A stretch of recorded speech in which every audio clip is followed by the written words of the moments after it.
Hi, I'm Murphy, and before I continue, please like and subscribe. One click from you means more stories can be shared. Help us reach 1,000 subscribers and make a difference. Let's begin.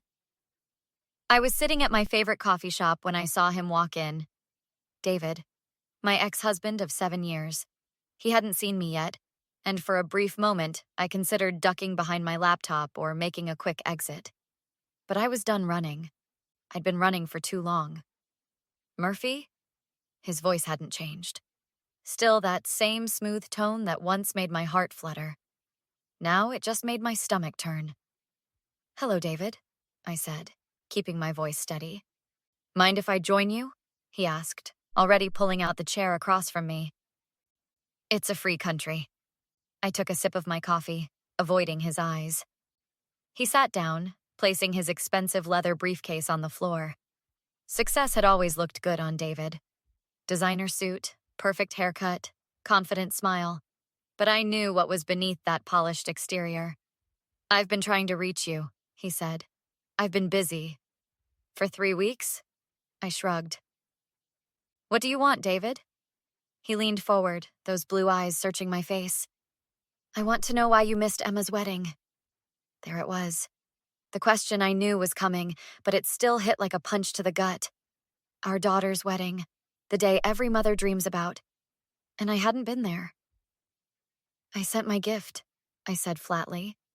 "A gift? Our only daughter gets married and all you send is a gift?"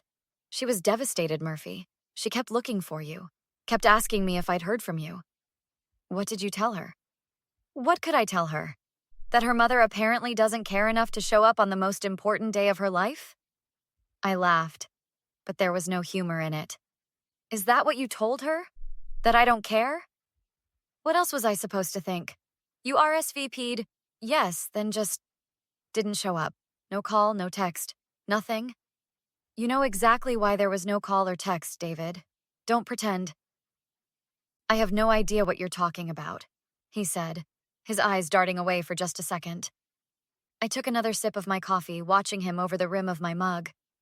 "How's Emma doing? And Jake? He seems like a good man." "Don't change the subject. You owe me an explanation." "I don't owe you anything, David." "You owe our daughter. She was in tears." That stung. The last thing I ever wanted was to hurt Emma. She was the only good thing that had come out of my marriage to David. "Tell me something," I said. "Did you give a speech at the reception?" He looked confused by the shift. "Of course I did. Father of the bride." "And what did you say?"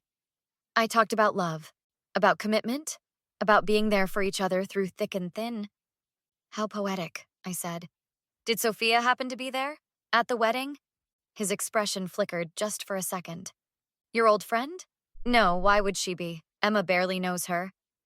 "That's interesting because Sophia told me she received an invitation."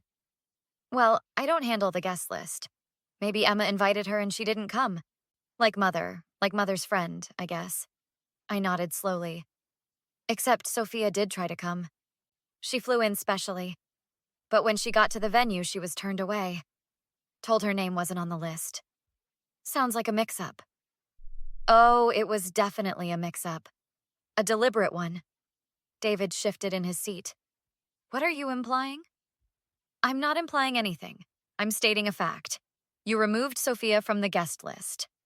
"That's ridiculous. Why would I do that?" "Because you knew if Sophia was there, I'd have someone in my corner. Someone who knows the truth." His jaw tightened. "There you go again with your paranoia." "Is it paranoia when it's true? Tell me, did you happen to remove anyone else from the guest list? My brother Tom, perhaps? Or my cousin Rachel?"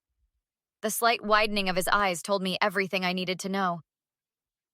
"You isolated me," I said. "Made sure none of my support system would be there." "This is absurd. Why would I do that?" "Because you wanted me alone. Vulnerable. Just like before." "Before what?" I leaned forward. "Before the hospital, David." His face paled slightly. "I don't know what you're talking about." "Don't you? 3 weeks before the wedding. That's why I didn't show up. I was in the hospital, recovering from surgery." "Surgery? What surgery?" Why didn't you tell Emma? Because I didn't want to worry her before her big day, and because I knew what you'd say, what you'd do. What are you talking about? What surgery? They found a mass, David, in my breast. It was benign, thank God, but they needed to remove it. The recovery was difficult. And you didn't think to mention this to anyone? To Emma? To me? I told Sophia and Tom and Rachel. The people who were supposed to be at the wedding. The people who would have helped me. The people you made sure wouldn't be there. You're not making any sense. If you were having surgery, you should have told Emma. She would have postponed the wedding. And that's exactly why I didn't tell her. I wasn't going to let her postpone her wedding for me. I was going to have the surgery, recover quickly, and be there. That was the plan. Then what happened? Complications, infection.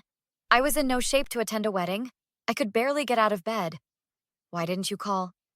I did call. I called Emma's phone multiple times. It always went straight to voicemail. Then I found out why.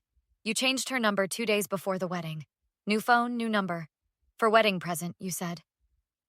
David's face had gone completely white now. That's crazy, he said, but his voice lacked conviction. Is it? Then explain why when Sophia tried to contact Emma to tell her about me, she couldn't reach her. Explain why when Tom showed up at the rehearsal dinner, he was told by the venue staff that it had been moved. Explain why when I finally managed to reach Emma yesterday, she had no idea I'd been in the hospital. You talked to Emma? Yes. We had a long chat. She was confused at first, hurt. But then I showed her the hospital records, the call logs. And then she started asking questions, like why her bridesmaids kept mentioning invitations that never went out, why certain family photos were missing from the slideshow, why her phone had all these new security features that made it difficult for people to reach her. You're making it sound like some kind of conspiracy, he said, but sweat had broken out on his forehead. It is a conspiracy, David. It's the same thing you did during our marriage. Isolation, control, manipulation. That's not true. Remember when my mother was sick, and somehow all her calls to me were being redirected? Or when my job interviews mysteriously got canceled? Or when my friends started getting strange messages that seemed to come from me? Ancient history, and most of that was in your head. Was it? Because Emma noticed the same patterns, once I pointed them out. David's hands had started to shake. What exactly are you saying? I'm saying Emma knows everything now. About how you tried to control me. About how you manipulated her feelings toward me all these years. About how you deliberately kept me from her wedding. That's not... She checked her old phone, David. The one you conveniently replaced right before the wedding. She found all my texts, my voicemails, my desperate attempts to reach her from my hospital bed. I didn't know about any surgery. No, but you knew I was trying to contact her, and you made sure those communications never reached her.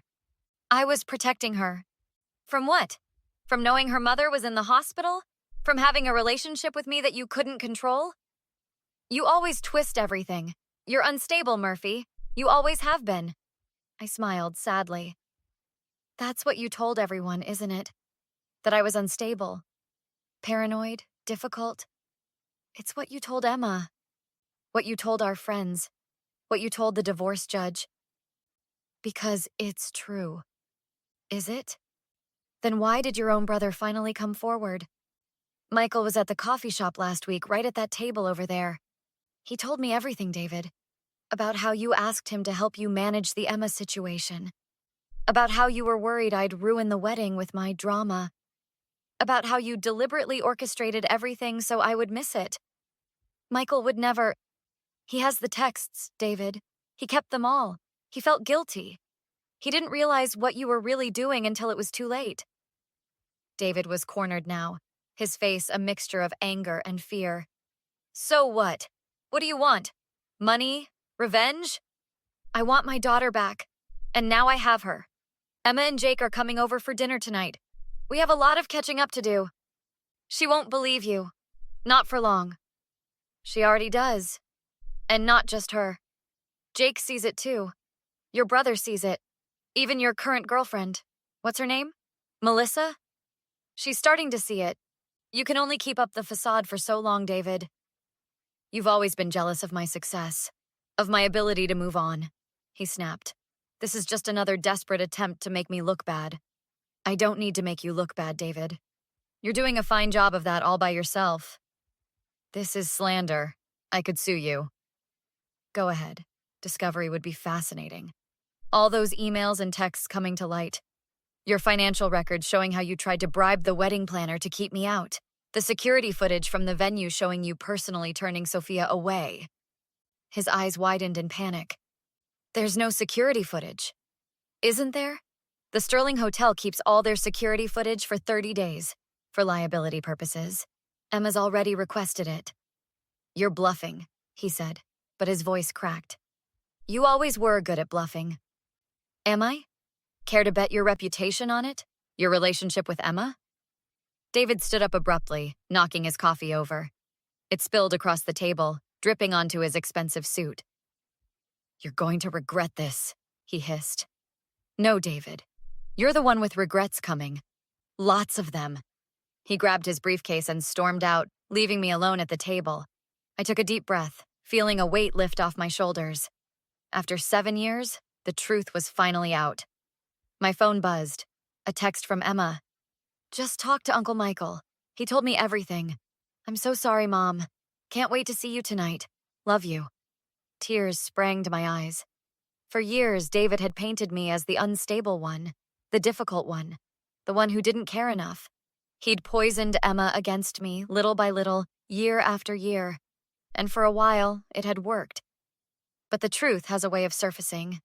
Sophia slid into the seat David had vacated, placing a fresh coffee in front of me. Was that him? She asked, nodding toward the door. Yep. How'd it go? About how we expected. Did you tell him about the dinner tonight? I did. And the security footage? I smiled. I may have mentioned it. Sophia laughed. There is no security footage, is there? The Sterling doesn't keep recordings for more than a week, but David doesn't know that. You think he'll try to do something about it? Oh, I'm counting on it. The hotel manager is expecting him, along with the actual police officer I called to be present, not the private security guard David paid off. Devious, Sophia said with admiration. I learned from the best. 7 years married to a manipulator teaches you a few things. What about Emma? Is she really coming over tonight? She and Jake both, and Michael, and possibly Melissa if she wants to know who she's really involved with. Family dinner, how nice. It's a start. Emma and I have a lot of healing to do. Years of David's manipulation to undo. But you've made the first step. I nodded, feeling both exhausted and exhilarated. He doesn't get to control the narrative anymore. He doesn't get to isolate me. He doesn't get to turn my own daughter against me. And the hospital? You're really okay? All clear. Just a scare and a difficult recovery. But I'm tougher than I look. I never doubted that. My phone buzzed again. A text from Jake, Emma's husband. David just called Emma, ranting about security footage and police. What's going on? I showed the text to Sophia, who grinned. The trap is sprung, she said. I typed back. He'll probably be detained for attempting to bribe hotel staff and tampering with evidence. Long story. Tell you tonight. Jake's response came quickly. Emma says to tell you she's making popcorn for this story. Sophia and I looked at each other and burst out laughing. It felt good to laugh again, to have my friend back, to have my daughter back. David had taken so much from me over the years, my confidence, my reputation, nearly my relationship with my only child. But he hadn't broken me. And now, finally, everyone would see him for what he really was. I picked up my coffee cup and held it toward Sophia. To truth, I said. She clinked her cup against mine. To truth. As we sat there sipping our coffee, I felt something I hadn't felt in years. Peace. David's web of lies was unraveling. Emma was back in my life, and for the first time since the divorce, I was finally free from his shadow. My phone buzzed once more. It was Emma again. Mom, I found the old albums in Dad's attic, the ones you said were lost in the move. There are so many pictures of us I've never seen. Can I bring them tonight? I typed back through tears. Please do. I can't wait to see them again. Some losses can never be recovered. The years David stole from us. Emma's wedding day. But looking forward, I knew we had time. Time to rebuild. Time to create new memories. Time to heal. And David? He'd finally face the consequences of his actions. Not just legal ones, but the personal ones. The loss of his daughter's trust. The exposure of his true nature to everyone who mattered. That was a justice sweeter than any revenge I could have planned. If you were in my position, would you ever consider giving David another chance to explain himself? Or do you believe some betrayals are simply unforgivable no matter what? Let me know your thoughts in the comments below.